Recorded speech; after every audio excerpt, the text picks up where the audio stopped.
بعض لوگ یہ کہتے ہیں کہ مرحومین کی طرف سے قربانی نہیں دی جا سکتی ہے، اور بہت شور مچاتے ہیں اس بات کو لے کر کہ مرحومین کی طرف سے قربانی نہیں ہوتی ہے یا نہیں دی جا سکتی ہے۔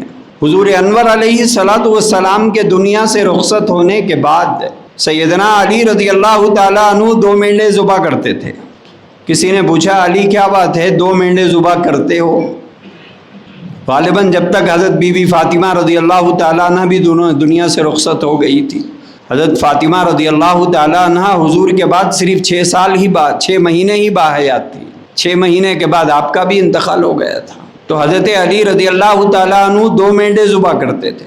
کسی نے پوچھا علی کیا بات ہے 2 مینڈے کیوں ذبح کرتے ہیں؟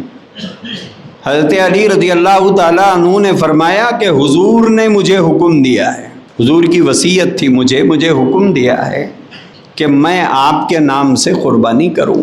تو ایک جانور سیدنا علی رضی اللہ تعالیٰ عنہ اپنے لیے کرتے تھے، اور ایک جانور حضرت جناب محمد رسول اللہ صلی اللہ علیہ وآلہ وسلم کے نام سے کرتے تھے۔ بات صاف ہو گئی کہ حضور کے وصال کے بعد حضور کے نام سے قربانی کرنا اس بات کا ثبوت ہے کہ جو لوگ دنیا میں موجود نہیں ہیں ان کی جانب سے قربانی ہو سکتی ہے۔ تو یہ بنیادی بات ہم لوگوں کو ذہن میں رکھنا چاہیے، لیکن یہ بات بھی ذہن میں رہے کہ یہ فرض یا واجب نہیں ہے۔ اگر کوئی بیٹا بہت مالدار ہے لیکن صرف اپنی قربانی کرتا ہے، اپنے ماں کے نام سے قربانی نہیں کرتا، دنیا میں نہیں ہے، باپ کے نام سے قربانی نہیں کرتا جو مرحوم ہو گئے ہیں، کیا بیٹا گنہگار ہوگا؟ کوئی گناہ نہیں ہے۔ کیا بیٹا گنہگار ہوگا؟ نہیں ہوگا۔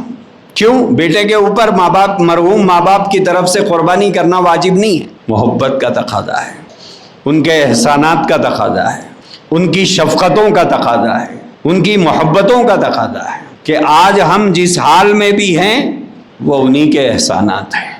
لیکن کیا واجب ہے؟ واجب نہیں ہے۔ نہ دینے سے گنہگار ہوگا؟ نہیں گنہگار نہیں ہوگا۔ تو ایک بات بنیادی طور پر یہ یاد رکھیں، بعض جگہ یہ ہوتا ہے کہ قربانی 1 سال ماں کے نام سے ہوتی ہے، 1 سال باپ کے نام سے ہوتی ہے، 1 سال بیوی کے نام سے ہوتی ہے، اور کمانے والے کی طرف سے قربانی نہیں ہوتی ہے۔ گزشتہ سال ابا کے نام سے دیے تھے، بولے اس سال امی کے نام سے دیں گے، لیکن جو کما رہا ہے اس کی قربانی نہیں ہو رہی ہے، یہ گنہگار ہوگا۔ کیوں؟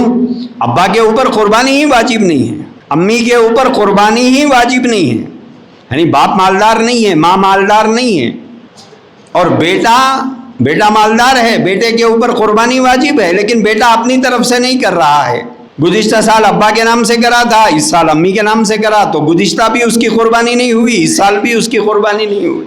بعض نوجوان پوچھتے ہیں کہ اگر میں ابا کے نام سے نہ کروں تو ابا ناراض ہو جائیں گے، امی ناراض ہو جائیں گے۔ خوشی سے ہو جانے دیجئے، کوئی پرواہ نہیں ہے۔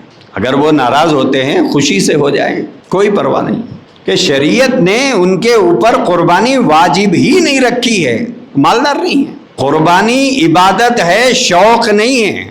اگر اتنی ہی محبت ہے تو خود پرانے کپڑے پہنو، ماں باپ کو نئے کپڑے پہناؤ، چلے گا، لیکن ایسا نہیں ہو سکتا ہے کہ خود قربانی نہ کرے اور باپ کے نام سے قربانی کرے اس وجہ سے کہ ابا ناراض ہو جائیں گے، خود قربانی اپنی چھوڑ دے اور امی کے نام سے قربانی کرے کہ امی ناراض ہو جائیں گے، یہ صحیح نہیں ہے، یہ غلط ہے۔ اپنی قربانی کرتے ہوئے اب جس کی چاہے قربانی آپ کر سکتے ہیں، حضور کے نام کی کرو، ماں باپ کے نام کی کرو، خاندان کے مرحومین کے نام کی کرو، کر سکتے ہیں، لیکن پہلے اپنی کرنا ضروری ہے۔